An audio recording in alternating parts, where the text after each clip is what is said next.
জাগরে মোর এক বেশ ধারণ করিয়ে চন্দ্রপতিকে সদাগরকে সাজিয়েছি ভিখারি, আর নিজের রূপটি দূরে রেখে দিয়ে আজকে সেজেছি দৈবজ্ঞ ব্রাহ্মণ।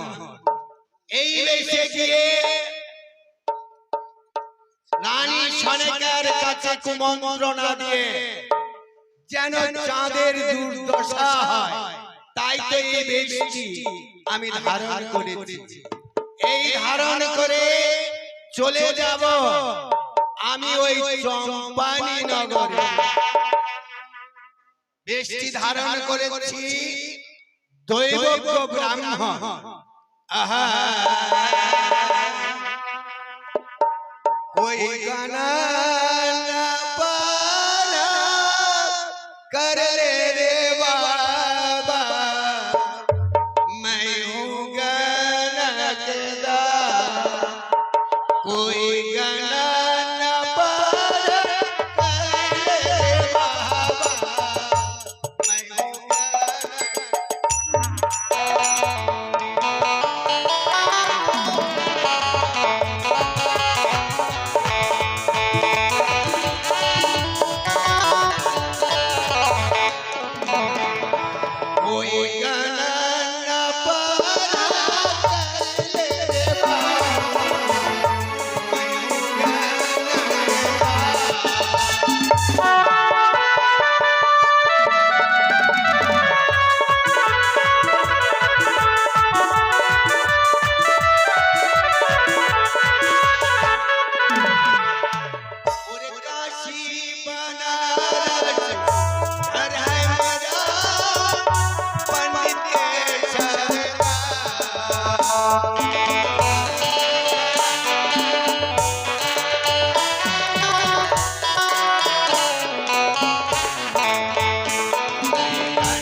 চম্পানি নগরে চলে এসেছি। প্রত্যেকের বাড়ি বাড়ি গিয়ে গণা পড়া করতে করতে ওই চলে যাব রাজবাটিতে, যেখানে রানী সনেকা আছে।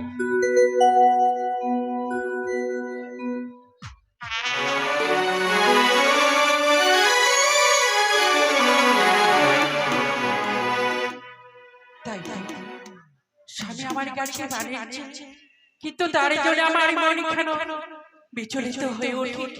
না জানি সে বাড়িতে কেমন আছে না আছে। তাই তো ঠাকুরের কাছে আমি প্রার্থনা করি, ওগো ঠাকুর, আমার স্বামী দেবতা যেখানে থাকুক না কেন তার তুমি মঙ্গলে করো, মঙ্গলে করো। একারই ভালো লাগে না, ডাক দেব আমার দাসীকে, তাদেরকে আমি মনের কথা খুলে বলি, দাসী দাসী আসি মা, আশীর্বাদ করি। তবে জানো জানো দাসী, তোমার বাবু যেদিন থেকে গেছে আমার মন কেমন যেন বিচলিত হয়ে ওঠে। শুধু তার পথে গিয়ে বসে থাকতে ইচ্ছে করে, কখন এসে আমায় শোনায় শোনায় বলে ডাকি দিবে। এই অন্তরে খাড়া যেন আমার শীতল বাবুদের বানিয়েছে শিশুরি, বাবুরা ঠিক গৃহে ফিরে আসে। তবে আমি বিশ্রাম করি না কেন?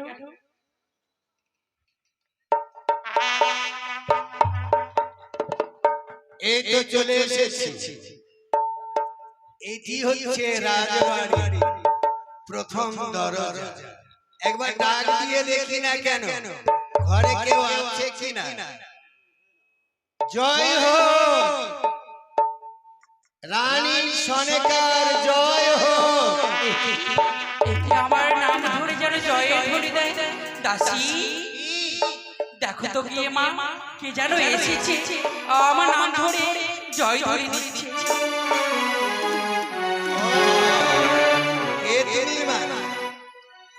কে এসেছে দাসী? বলি তুমি কে? আমি এই রাজবাড়ির দাসী। এই রাজবাড়ির দাসী। আচ্ছা বলি মা, তুমি কে? আমি হ্যাঁ? আমার বেশভূষা দেখে বুঝতে পারো না? না তো। আমি দৈবজ্ঞ ব্রাহ্মণ। ব্রাহ্মণ? হ্যাঁ, তোমার ভাগ্যের কথা আমি বলতে পারি। তাই নাকি? হ্যাঁ। এদিকে আসো। বলো তো, আমার কটা বিয়ে হয়েছে? তোমার 3.5টা বিয়ে হয়েছে। 3.5টা? হ্যাঁ, আরে ভগবান রে। ওর দেড়টা বিয়ে কবে হলো আবার? দেখো 3টে বিয়ে হওয়ার পর আর একটার সঙ্গে কথাবার্তা চলছিল, চলতে চলতে ভেঙে গেল, তাই 3.5টা হলো। হাত দেখো, দেখো, দেখো। হাত দেখে বলি তোমার ভাগ্যটা অতি সুন্দর, কিন্তু কিন্তু তোমার স্বভাব ভালো না। বাহ, বাহ। আমার সব আমি কি করলাম তোমার? আমি তো ইচ্ছা করে বলছি না, আমার হাতে বলছে। এই তোমার ভাগ্যটাই এটি বিধাতার কাজ। ঠিক কিরকম করে হবে? এ ঠিক, এর প্রতিকার আছে। কবজ নিতে হবে। তাবিজ? হ্যাঁ, তাবিজ নিয়ে কোথায় মারবো? গলায়, কোনটা? গলাতে গলাতে। আমি মারবো না, রানীমা। দাসী কার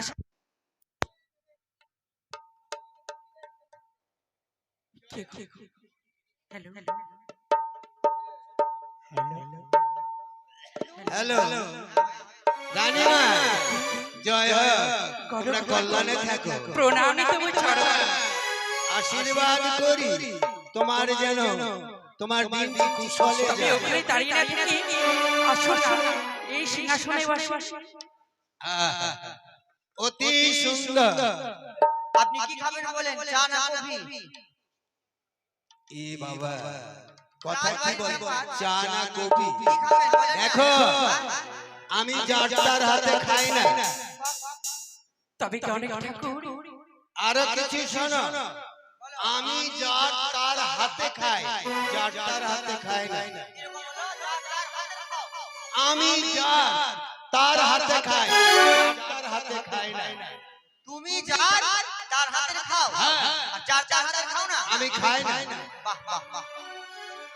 তবে কি অনেক ঠাকুর রানীমা, হঠাৎ করে আর চম্পলা নগরে আগমন কেবল মাত্র এই রাজবাটির ভাগ্য গণনা করার জন্য।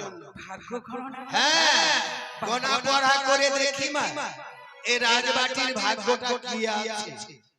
বেশ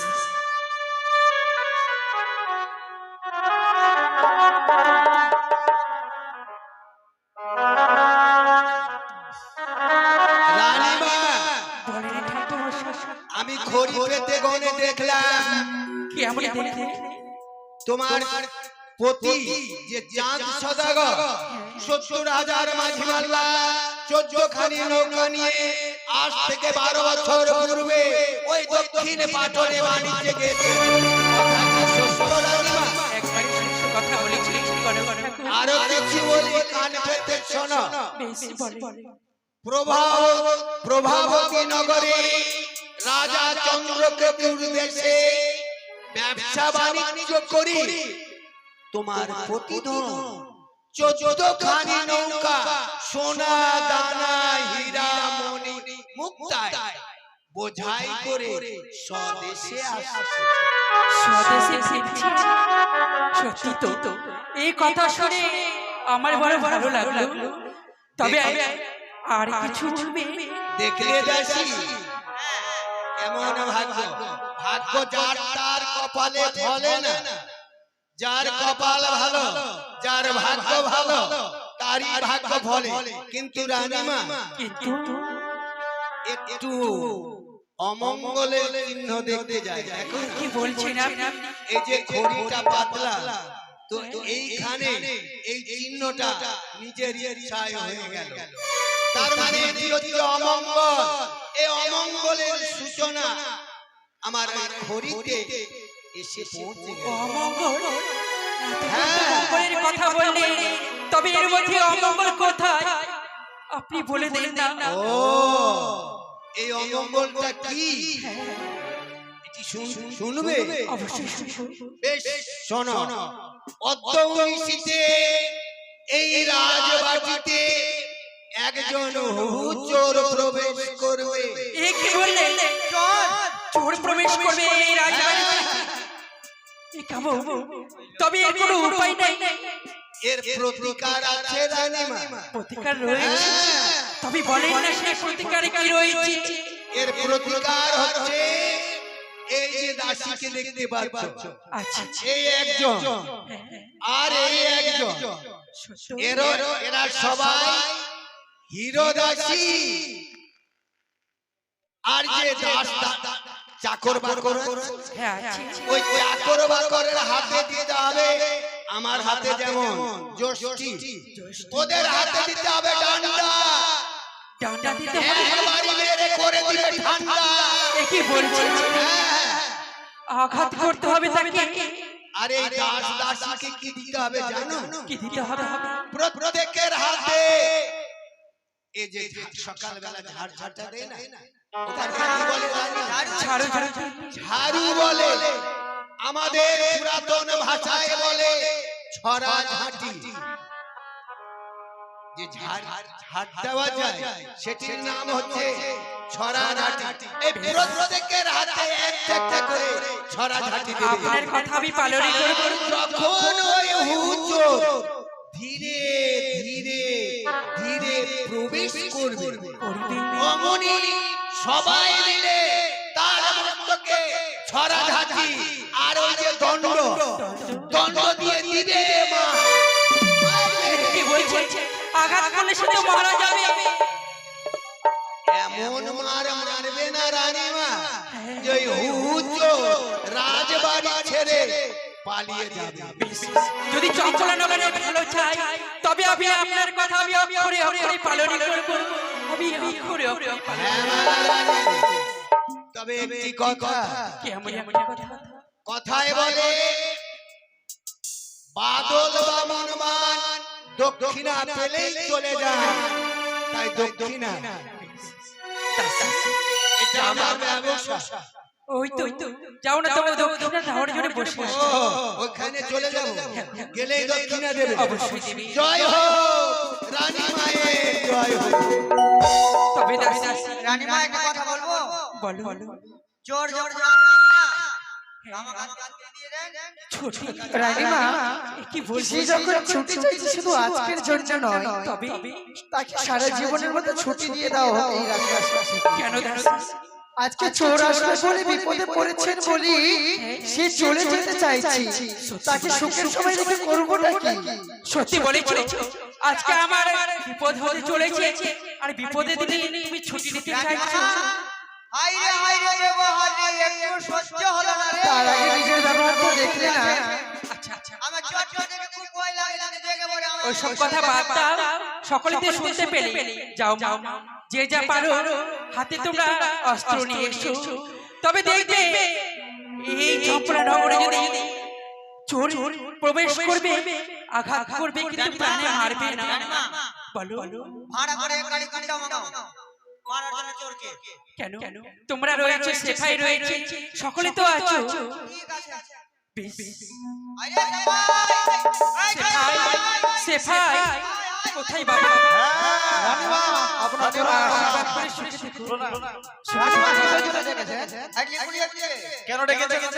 কেন ডেকেছি? তোমাদের আজ পাহারা দিতে হবে এই চম্পলা নগরে। কিসের জন্য? আজ হঠাৎ করে একটি চোর প্রবেশ করবে, তাই। কিন্তু দেখবে সে চোর আসলে তোমাদের আঘাত করতে হবে। টেনশন করবেন না, আমি কেন হাজার প্রহরী আছে। তবে তোমরা পাহারা দাও। রানীমা আগে আমি মরে যাব, তারপর চোরকে মারবো। মরে যাবে মানে? আগে আমি মরে যাব, তারপর চোরকে মারবো। তুমি মরে গেলে কে মারবে? না উল্টা পাল্টা। উল্টা পাল্টা? আগে মারবো তারপর মরবো। আচ্ছা আমি বুঝতে পেরেছি।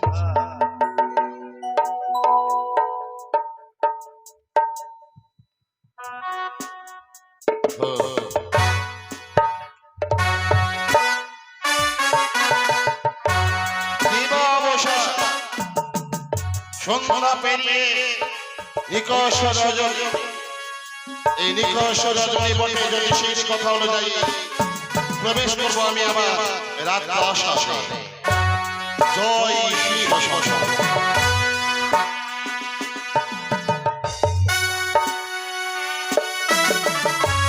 একটি দর্শন করছি আমার অবর্তমানে মহারানী সরকার চতুর্দিক অতন্ত্র প্রহরায় রত রেখেছেন প্রহরী কিন্তু কেমন করে প্রবেশ করবো? মনে পড়েছে সেই সূক্ষ্ম সুরঙ্গ দিয়েই আমি বেরিয়ে আমি প্রবেশ করব ওই সলকার শয়নকক্ষে। এই এই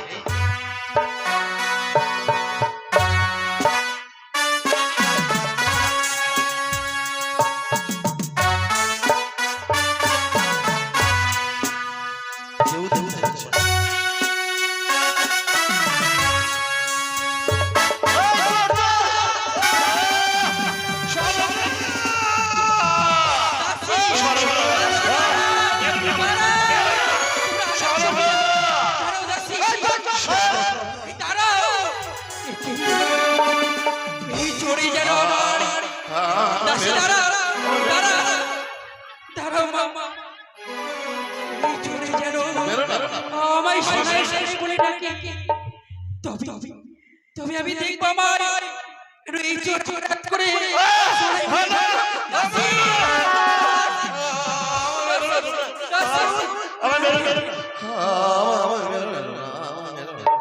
তুমি কে গো? তুমি আমার নাম কি করে জানলে? আমি কে? এই পাগলাটাকে মারতে বারণ করেছেন কেন? আমি নিজেই তো জানি না আমি কে। আমি কে? আমার নাম কি করে তুমি জানলে? বলো আমি কে? আমি কে? কপালে সেই রাত কি আমি করেছ? না না, আমি তোমায় চিনতে পেরেছি। শোনো তুমি এবার এতক্ষণ চিনতে পারলে? তুমি এমনটা ভেবে এমন এসে কেন আসলে গো? আরে বলো না শোনো, আরে বলো না আমার সব শেষ হয়ে গেছে। শোনো সব শেষ হয়ে গেছে। আমার সব শেষ। সকলে কিছু শেষ হয়ে গেছে। আমি যে তোমাকে দেখে আমি ধৈর্য সই না। ওগো বলো না তোমার কি হয়েছে? বলবো শোনো আমি সব বলবো। বাবু দাসী বাবু আজ আমাদের ক্ষমা করে দে। না হবে না ক্ষমা দেব না ক্ষমা কাউকে। তোমরা অন্যায় করেছো। অন্যায়? হ্যাঁ অন্যায় বাবু অন্যায় করেছো। অন্যায়? হ্যাঁ অন্যায় করেছো। বারবার আমি সরকার চিৎকার করেছি, বারবার বলেছি আমি চোর নই, আমি চোর চরিত্র করতে আসি। তাও ছয় ঝাড় মেরেছ। আমি শাস্তি দেবো তোমাদের। আজ আমরা চাইছি যে আমরা আমাদের রাজবাবুর উপরে গায়ে হাত তুলি। একমাত্র আপনার আদেশে আমাদের আজ এই কর্ম করতে হলো। কেন আপনি যেই বাণিজ্যে যান সেই যে সকল রাজা আমাদের দাসীদের প্রহরীদের বলে গিয়েছিলেন যাতে আমাদের নিজের মতো এই রাজপ্রাসাদকে আগলে রাখি, রানী রাখি মায়ের মতো চোখে দেখি। তাই আজ গণক ঠাকুর এসে বলে গিয়েছিল যে এই রাজপ্রাসাদে নাকি এক চোর প্রবেশ করে। শোনো ওই আবেগে বাক্য দিয়ে সমস্যা ভোলানো যায়, চাঁদকে ভোলানো যায় না। মহারাজ তোমরা অন্যায় করেছো। আমি বেশি মারিনি, ওরা বেশি মেরেছে। তোমরা শাস্তির যোগ্য। অপরাধ করেছো। যখন আমরা অপরাধ করেছি, অন্যায় করেছি, যে শাস্তি দিবেন সেই শাস্তি মাথা মাথা গ্রহণ করব। চরম শাস্তি দেব। সমস্ত চন্দ্রবাসী দেখবে যে চাঁদে সদাগরের সম্মুখে অপরাধ করা কতটা নির্মম, কতটা ভয়াবহ। কিন্তু আমি কি শাস্তি দেব তোমাদের? আমি দেব শাস্তি। তোমাদের শাস্তি হলো এই যে আমার অবর্তমানে রাত আশার ভিতরে আগলে রেখেছো, তাই সবাইকে আমি স্নেহ মায়া মমতায় ঘিরে রাখবো। সবার স্থান হবে আমার বক্ষ মাঝে। এই হলো তোমাদের শাস্তি।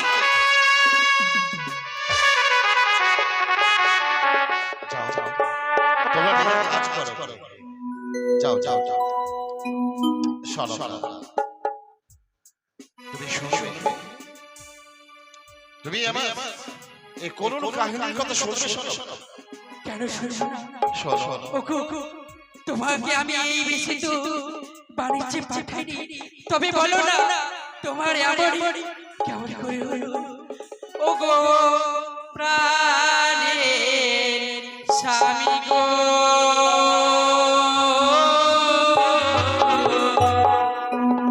কি হলো তোমারে আমায় বলো।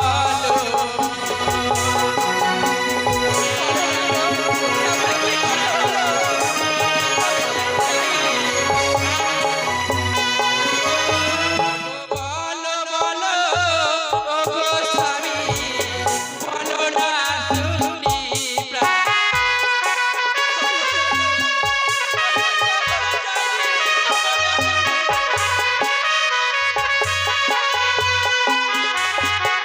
বলো না গো, তাহলে শোনো, তুমি বলো না। আমি সব তোমাকে বলবো। শোনো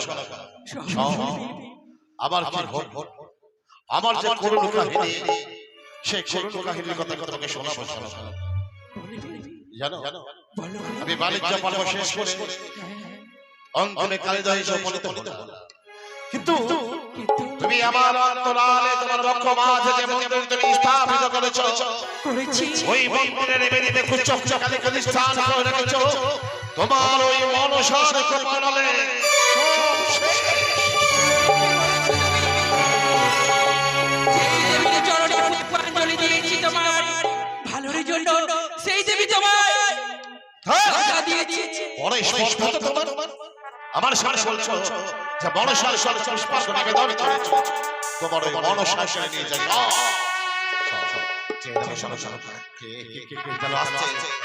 বলছে মহারাজ আসতে চান, আমার সংসার ফিরিয়ে দাও, আমার সংসার সিদ্ধ না।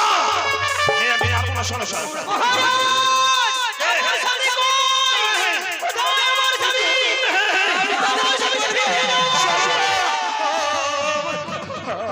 তুমি ভয় পেও না গো, আমি তাদের জবাবই দেব। তারা নিশ্চয়ই আসবে। চলো সব নিয়ে তুমি ভেবো না, চলো সবাই খেতে পেয়ে আমি খাবার পাবো। আরে কত দেরি থেকে অন্ধকারে রয়েছে, চোখে মুখে জানো সুখে খেয়েছি। তোমাকে যে আমি দর্শন করে আবার এই বুকটা যেন ফেটে গেল গো, ফেটে গেল। আমি শান্তিতে ঘুমোতে চাই। আমি তো শান্তিতে ঘুমোতে চাই। কতদিন যেন প্রায় জেগেছি।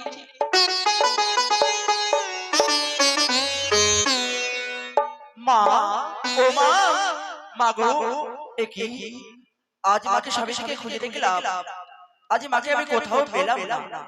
বুঝেছি আজ আমার মা ক্লান্ত হয়ে গেছে বলে পালঙ্কে উপরে হয়তো বিশ্রাম করছে। আমি দেখি সে পালঙ্কের উপরে মা সরেছে, একবার মাকে ডাক দিয়ে দেখি না। মা, ও মা, একি দেখছি আমি। ঠাকুর, একি সঙ্গে আমার ব্যক্তি দিলে না। একি দেখছি আমি তাকে এই চম্পনগর রাজপ্রাসাদে তাকে রক্ষা করবো বলে তাকে সঙ্গে স্বামী চোখে থাকে সবাই। একি দেখছি আমি এই দৃশ্য দেখার সঙ্গে আমার ব্যক্তি দিলে না।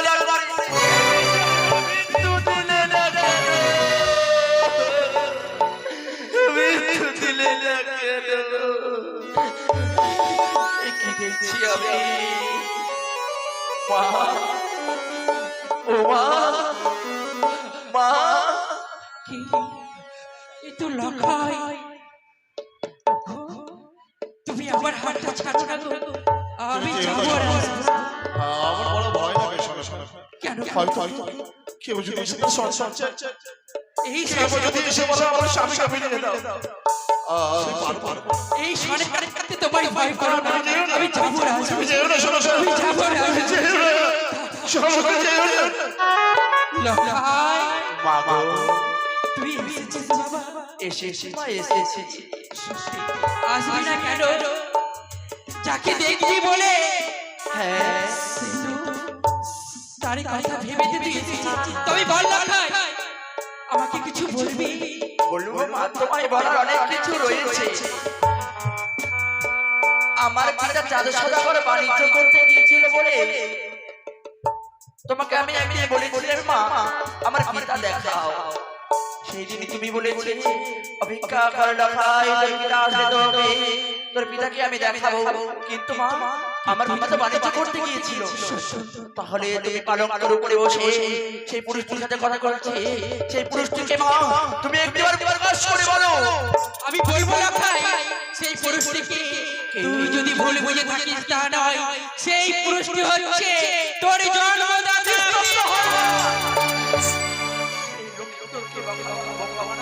চেষ্টা করো না গো, চেষ্টা করো না। লখাই, আমার পিতা নাকি চাঁদ সদাগর, যার এই অঙ্গে বইছে আজ রক্ত, যারে আতালে জানে পাতালে শুকায় সোনার কুমড়া গড়াগড়ি দেয়, একে পাগল লোক আমার পিতা হতে পারে? পাগল? তোর জন্মদাতা তোর পাগল হয়ে গেল। মাগো তোমাকে নিয়ে চম্পল নগরের সবাই গৈরবী করতো গো, যাকে সতী সাবিত্রীর চোখে দেখতো, যাকে গঙ্গা জলের যত পবিত্র ভাবে দেখতো, তুমি যে এত নিচে নেমে যাবে লখাই, এটা আমি কোনোদিন কল্পনা করিনি মাগো, আমি জীবনে কল্পনা করিনি। তাই তোমায় সবাই বলি মা, এই পুরুষটিকে এই রাজপ্রাসাদ থেকে বের করো, তাই আমি এর পরিণামে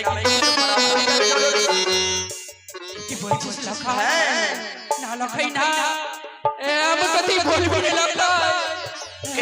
এই পুরুষ এই রাজপ্রাসাদে বসে এই আমার মায়ের পালঙ্কের উপরে বসে তুমি গল্প করছো, কে তুমি? আমি অনেক কিছু করিনি। আমি তোর বাবাকে দিতে পারবো না। আমি জানি তুমি তোর বাবার নাম শুনছো। তোমার আত্মার পরিচয় কি?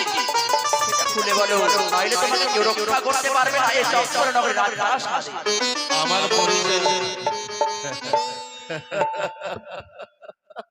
আমার পরিচয় আমি একে পাগল দেখছো, মানো পাগল বেশ আমার। সবাই আমাকে দেখলে বলবে পাগল।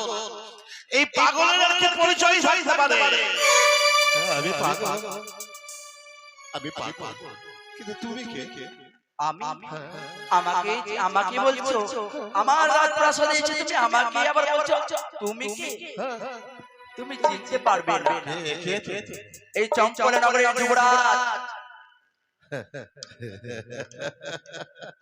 পাগলকে দেখে সবাই করে উপহাস, তাই এই অর্বাচীন এই যুবক আমাকে পাগল বলে। তুমি আমার পরিচয় জানতে চাও? হ্যাঁ, আমি জানতে চাই। আমার পরিচয় জানতে চাও? এই রাজ্যের যুবরাজ আমি, এই উত্তরাধিকারী সিংহাসনে বসবো একদিন আমি, চাঁদি সদাগরের কনিষ্ঠ পুত্র, আমার নামে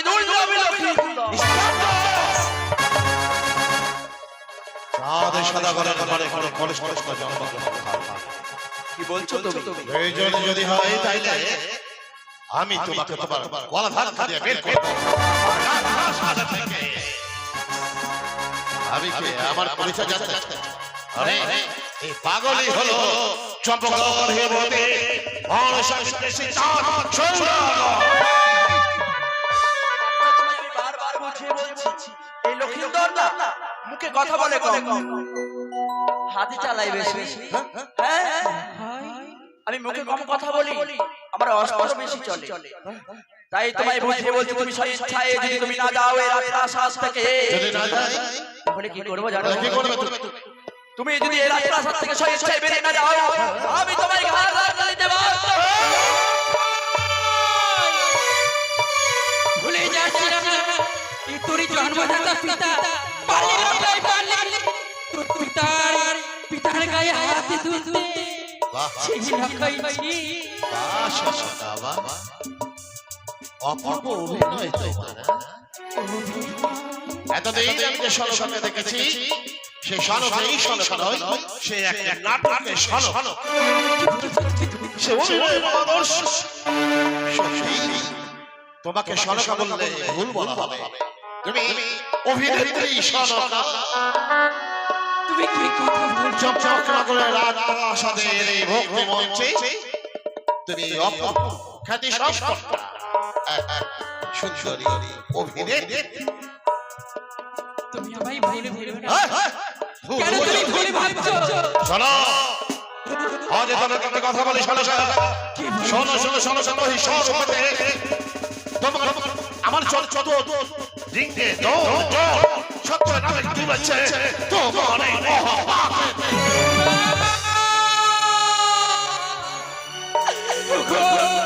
তুমি কি শোনালে? আমি কর্ম করিনি, যার কথা তুমি বলছো সে আর অন্য কেউ নয়, সে হচ্ছে তোমার হরজাত সন্তান লক্ষ্মীর দল। আমি কখনো পুত্রের স্বীকৃতি দেব না, তাকে নক্ষত্র বলে কখনো মানব না। সনকা এই বয়সে স্বর্ণ পুরুষের পানি গ্রহণ করে জন্ম দিয়েছেন। চলো তুমি মহাপাতকী হয়েছ, এই সাম্রাজ্য আমার। আমি এই চক্রকে দেখো ছত্রপতি চাঁদ সদাগর, তাই জন্মাই করেছ। অন্যান্য মাসুল তোমাকে দিতে হবে, আমি বিচার করব। আবার বাপের কথা শোন, বড় বড় কথা ছিল, মুখ চলে কম, হাত চলে বেশি, অস্ত্র শিক্ষা পারদর্শী। কেন কেন মাথা হীন হয়ে গেল? যার জন্মের কোনো ঠিক নেই সেখানে বড় বড় কথা বলে। শোনো, আমার অবর্তমানে যে অন্য পুরুষের কাছে গিয়ে জন্ম দিয়েছে সন্তানে, তাই মৃত্যুদণ্ড দেব না, মৃত্যু তোমাদের দেব না। লোকে দেখে হাসবে, সমাজ লোকেরা বলবে যে দেখো মহারানী মহারাজা কলঙ্কিতা। আমার বিচার চাই, আমার বিধান অনুযায়ী তোমাকে দিলাম চির নির্বাস।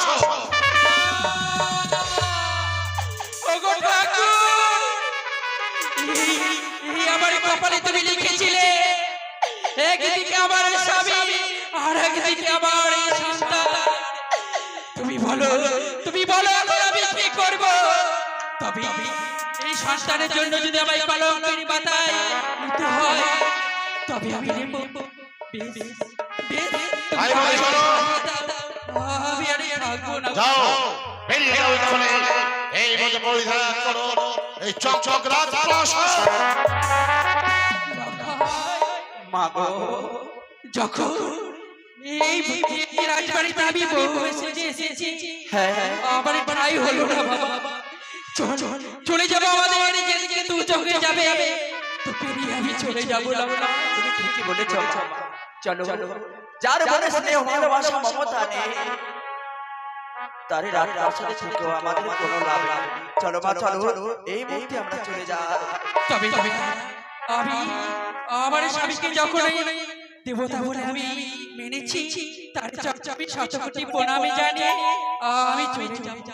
প্রণাম গো তোমার চরণে। চলে গেল, কিন্তু লক্ষাই মাগো, আমি তো চলে যখনই চলে যাব তোমার এই স্থানে আমি আর ঠাঁই দিই না। তবে তুমি আমায় দিয়েছিলে একই পত্র, তবে এই পত্র আমি বেঁধে রেখেছি এই শাড়ির অঞ্চলে। চলে যখন যাব, এই পত্র দেখে আমি কি করব? এই পত্র আমি তোমায় দিয়ে দিলাম। চলে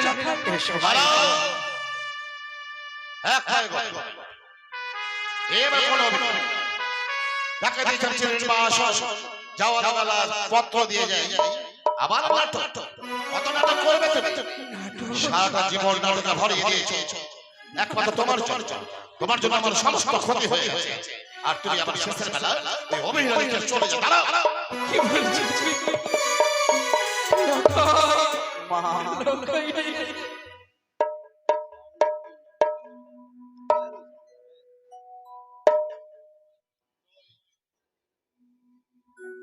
জয় শিব শম্ভু, জয় বৈশ্বরী।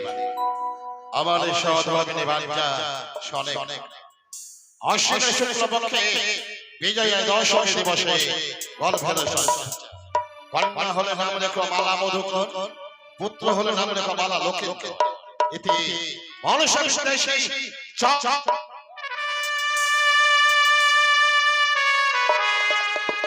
কি করলাম?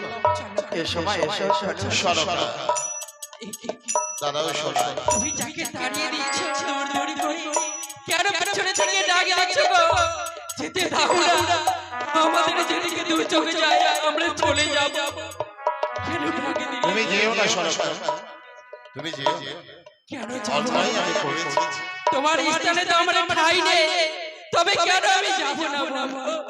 শোনো, যে অপরাধ আমি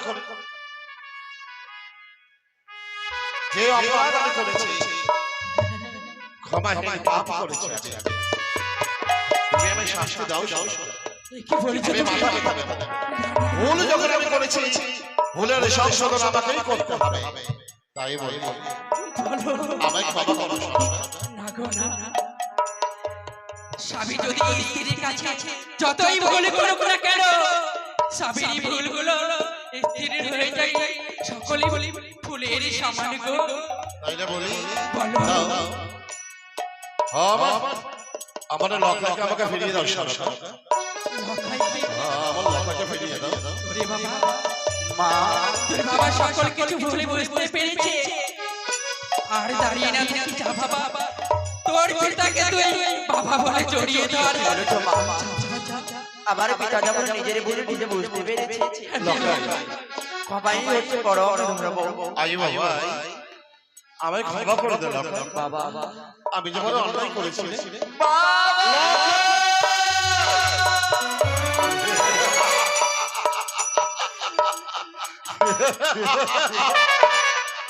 এই প্রতারণা পরিবেশে এতদিন একা হাতে আমি তোকে শাসন করে এসেছি, অবশেষে বিচার দ্বিতীয় সৈনিক আমার এই শৈশনে লড়াইকে এবারে শুরু করবো পিতা পুত্র মিলে ওর সাথে লড়াই।